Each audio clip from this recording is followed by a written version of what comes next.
क्या USS Abraham Lincoln नरक बन गया है? आखिर एक सैनिक को यह क्यों बोलना पड़ा कि कल मेरी आंख ही ना खुले? और क्या इससे पहले भी इस ये जो युद्धपोत है, ये सुविधाओं को लेकर विवादों में रहा है? क्या हालात वाकई इतने बुरे हैं कि अमेरिकी नौसैनिकों ने वॉरशिप से कूदने की कोशिश की, जान देने की कोशिश की?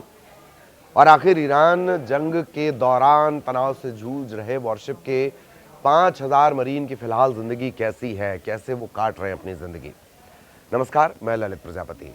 अमेरिकी वॉरशिप यूएसएस अब्राहम लिंकन पर तैनात अमेरिकी नौसैनिक मानसिक और शारीरिक तनाव से गुजर रहे हैं। नेवी टाइम्स की एक रिपोर्ट आई और उसके बाद सुपर पावर की कलई खुलकर रह गई है। नेवी टाइम्स की रिपोर्ट के खुलासे के बाद सुपर पावर के लिए पूरी दुनिया में मानो शर्मनाक स्थिति बनी हुई है। तरह तरह की खबरें और सोशल मीडिया पर तंज तैर रहे हैं, मीम्स तैर रहे हैं, लोग सवाल पूछ रहे हैं। इस रिपोर्ट के मुताबिक इस जहाज पर तैनात 6 अमेरिकी जो सैन्यकर्मी हैं, मरीन जिन्हें कहा जाता है, उन्होंने जहाज से समुद्र में कूदने की कोशिश की है। पहले ये जान लीजिए कि जो यूएसएस अब्राहम लिंकन है वो करीब करीब 9 महीने से समुद्र में ही है। इन 9 महीनों में 2 बार ऐसा हुआ है, एक ओमान में हुआ है और एक और किसी जगह हुआ है कि जो मरीन है वो जमीन पर उतरे। सिर्फ 2 बार ऐसा हुआ है और करीब करीब 250 दिनों से तो लगातार वे समुद्र में हैं। तो 9 महीने से इस तरीके से ये मरीन समुद्र में है। वॉरशिप ईरान जंग के दौरान लगातार 250 से ज्यादा दिन हो चुके हैं बिना किसी पोर्ट पर रुके ये समुद्र में लगातार चल रहे हैं। संख्या के हिसाब से उस पर करीब करीब 5000 अमेरिकी मरीन तैनात हैं। इससे पहले कहा था जो लिंकन है, यूएसएस लिंकन है, ये जहाज 21 नवंबर 2025 को सैन डिएगो से रवाना हुआ था। इससे पहले इसे तय रूट जो इसका था प्रशांत क्षेत्र में इसे जाना था, लेकिन अचानक से इजराइल और ईरान के बीच तनाव बढ़ा और युद्ध शुरू हो गया और उसके बाद इसे पश्चिम एशिया भेज दिया गया और तब से ये इसी इलाके में है। इस तैनाती को पहले मई में खत्म हो जाना चाहिए था, लेकिन इसे बार बार आगे बढ़ाया जाते रहा। लगातार बढ़ती तैनाती और लंबे समय तक समुद्र में रहने का असर जहाज पर तैनात जो मरीन है, लोग हैं, क्रू है, उनकी मानसिक और शारीरिक हालत अब धीरे धीरे खराब पड़ती जा रही है। अच्छा, सिर्फ मसला ये नहीं है कि यहां पर इन्हें सिर्फ तैनात किया गया है, सुविधाओं का भी टोटा है। मानसिक तनाव के साथ साथ जहाज पर रहने की खराब होती सुविधाओं को लेकर भी शिकायतें सामने आई हैं। कैलिफोर्निया के सांसद हैं माइक लेविन, उन्होंने एक्स पर लिखा है कि जहाज पर तैनात नौसैनिकों को कई परेशानियों का सामना करना पड़ रहा है। उनके मुताबिक जहाज पर जो शॉवर है उसमें फफूंद लग चुकी है, कई टॉयलेट खराब हो चुके हैं। ये खबर इससे पहले भी आ चुकी है। इसके अलावा लॉन्ड्री की जो सुविधा है वो कई हफ्तों तक बंद रही है। लंबे समय तक गर्म पानी भी नहीं मिल रहा है। अगर आप इससे अंदाजा लगा लीजिए कि ये तो तमाम वो परिस्थितियां हैं, सुविधाएं हैं, लेकिन बात अगर बेसिक नीड की जाए, खाना, एक समय खाने में सिर्फ आधा कप चावल दिए गए हैं। साबुन, डिओड्रेंट, टूथपेस्ट, ऐसी जरूरी चीजों की भी कमी है। और इन सबसे इतर सबसे ज्यादा शर्मनाक ये है कि रक्षा मंत्री जो है वो इन सारी बातों को खारिज कर देते हैं। रक्षा मंत्री बयान दे रहे हैं कि जहाज में सब कुछ सही है, फेक न्यूज फैलाई जा रही है। खराब हालात से जुड़ी रिपोर्ट को अमेरिकी रक्षा मंत्री हैं पीट हेग्सेथ, उन्होंने खारिज कर दिया है। यह भी हो सकता है रक्षा मंत्री पीट हेग्सेथ की आजकल चल नहीं पा रही है, बहुत पटरियां ट्रंप के साथ बैठ नहीं रही हैं। किसी न किसी को शहीद करके ट्रंप इस युद्ध से वापस लौटना चाहते हैं। कहा यह जा रहा है कि वो बलि का बकरा जो होगा वो पीट हेग्सेथ ही होगा। और वही पीट हेग्सेथ कह रहे हैं कि नहीं, ये सब फेक न्यूज है, जहाज पर सब कुछ ठीक है। हेग्सेथ ये भी कह रहे हैं कि वॉरशिप पर इस तरह की कोई परेशानी नहीं है। उन्होंने कहा कि लोग बस एक फेक न्यूज फैला रहे हैं। मरीन से जुड़ा हुआ मामला है, अमेरिका के लिए सैनिक गए हुए हैं और शायद हेग्सेथ ये नहीं जानते कि अमेरिकी सेंटिमेंट जो है, अमेरिकी जो जन भावना है, वो अपने सैनिकों के लिए बहुत कर्री वाली, बहुत जबरदस्त वाली है। तो ये हेग्सेथ ने कहा है। इसके बाद बयान पर पलटवार भी आया है। माइक लेविन ने रक्षा मंत्री पर निशाना साधा। उन्होंने कहा कि ये सैनिक अपने देश की सेवा सुरक्षा के लिए सेना में शामिल हुए हैं। देश को कम से कम उन्हें गर्म पानी, काम करने वाला टॉयलेट और एक अच्छा खाना तो कम से कम देना चाहिए। लेविन ने यह आरोप लगाया है कि हेग्सेथ ने बुनियादी सुविधाएं, हेग्सेथ जो है वो ये बुनियादी सुविधाएं तक नहीं दे पा रहे हैं और इसके बावजूद परिवारों के सामने खड़े होकर उन्हें झूठा कहा जा रहा है, अमेरिकी मरीन्स को झूठा कहा जा रहा है। लेकिन अमेरिकी नौसेना पर यह संकट अभी से नहीं है, अमेरिकी नौसेना पर पहले से भी संकट गहराता रहा है। समंदर के बीच जंग लड़ रहे अमेरिकी सैनिकों में डिप्रेशन और आत्महत्या की दर, सुसाइडल टेंडेंसी जिसे आप कहते हैं, उसमें लगातार बढ़त देखने को मिल रही है।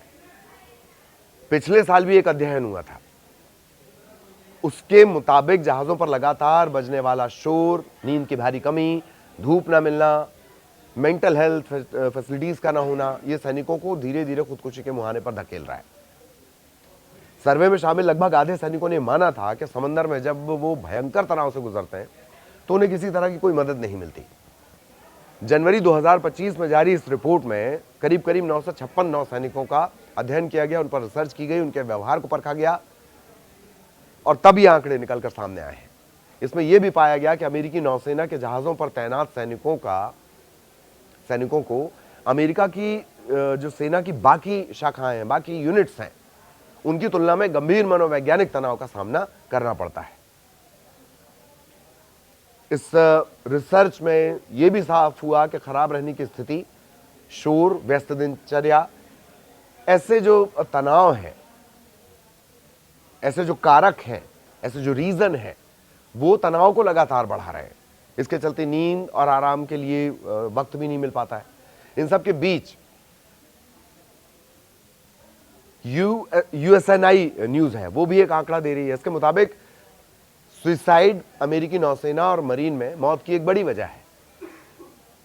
यानी मरीन्स की जो मौत के आंकड़े हैं उसमें सुसाइड एक बड़ी वजह है। वेटरन्स एडमिनिस्ट्रेशन के मुताबिक पूर्व सैनिकों में आत्महत्या की दर उन अमेरिकियों की तुलना में ज्यादा है जिन्होंने सेना में सेवा नहीं दी है। यूएसएस अब्राहम लिंकन से सामने आए इस मामले ने सिर्फ एक वॉरशिप पर नरक जैसी जिंदगी की कहानी नहीं बताई है, बल्कि इस बात का भी सबूत है कि कैसे सुपर पावर अमेरिका का युद्ध जीतने का लालच नहीं, वो हवस तक पहुंच गई है। तो उसका ये लालच अपने सैनिकों को निकल रहा है। जानकर हैरान ही जताते हैं कि पूरी दुनिया की स्वघोषित ठेकेदारी करने वाला मुल्क अपने सैनिकों की सुध नहीं ले पा रहा है। तमाम तरह की आलोचनाओं का सामना ट्रंप को करना पड़ रहा है। इसे जो मिड टर्म इलेक्शन है उसे जोड़कर देखा जा रहा है। अगर वाकई वॉरशिप पर स्थितियां हैं, नेवी रिपोर्ट की जो एक नेवी टाइम्स की अगर रिपोर्ट को सही माना जाए और अगर उसके मिड टर्म इलेक्शन से तुलना की जाए, मिड टर्म इलेक्शन के परिणामों को लेकर अगर इस एंगल में इसे देखा जाए, तो लगातार वैसे भी ट्रंप की स्थिति कमजोर है। उनकी अपनी पार्टी के जो सांसद है वो उन पर सवाल उठाने लगे। अब ईरान को लेकर कोई जवाब उनके पास नहीं है इतने महीनों बाद भी। ईरान में क्या हुआ इससे लेकर कोई जवाब नहीं है। और ईरान के चक्कर में जो अपने सैनिक हैं, मैंने आपसे पहले भी कहा है कि अमेरिकी जो जनता है वो उनका जो अपने सैनिकों के प्रति सेंटिमेंट्स है वो बहुत ज्यादा है। जानकार पहले भी कहते रहे कि अगर सैनिकों की जान दांव पर लगती है, सैनिकों को खतरा होता है, तो मिड टर्म इलेक्शन में ट्रंप को इसका भारी खामियाजा भुगतना पड़ेगा। उनकी सत्ता की सेहत पर यह भले असर न करे, पर उनकी साख पर यह बहुत भारी पड़ जाएगा। उनकी पार्टी की साख पर यह बहुत भारी पड़ जाएगा। और मिड टर्म इलेक्शन के ठीक पहले इस तरह की जो रिपोर्ट आई है, उससे बुरी तरह ट्रंप और उनका जो पूरा महकमा है, पीट हेक्सेथ है, ये घिर गए हैं, सवालों से घिर गए। और इस रिपोर्ट के सामने आने के बाद तो वैसे भी ना सेंटकॉम सच बताता है, ना पेंटागन की तरफ से सच सामने आता है, लेकिन दावा यह किया जा रहा है कि अमेरिकी सैनिकों के मरने का जो आंकड़ा है, हताहत होने का जो आंकड़ा है, वो कहीं ज्यादा है, बहुत ज्यादा है, जिसके बारे में दुराव छिपाव है, जिसके बारे में कहा नहीं जा रहा है। अलग अलग और अपोज सोर्सेज जो है वो कहते हैं कि संख्या तो 500 से 600 तक जा सकती है,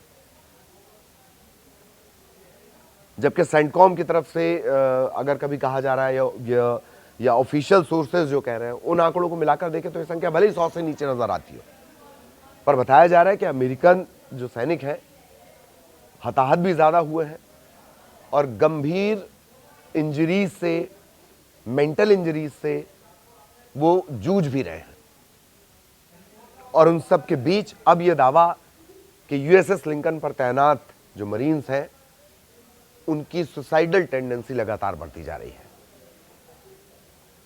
आगे भी इससे जुड़ा अपडेट आप तक पहुंचाएंगे। वीडियो देखने के लिए आपका बहुत धन्यवाद। नमस्कार।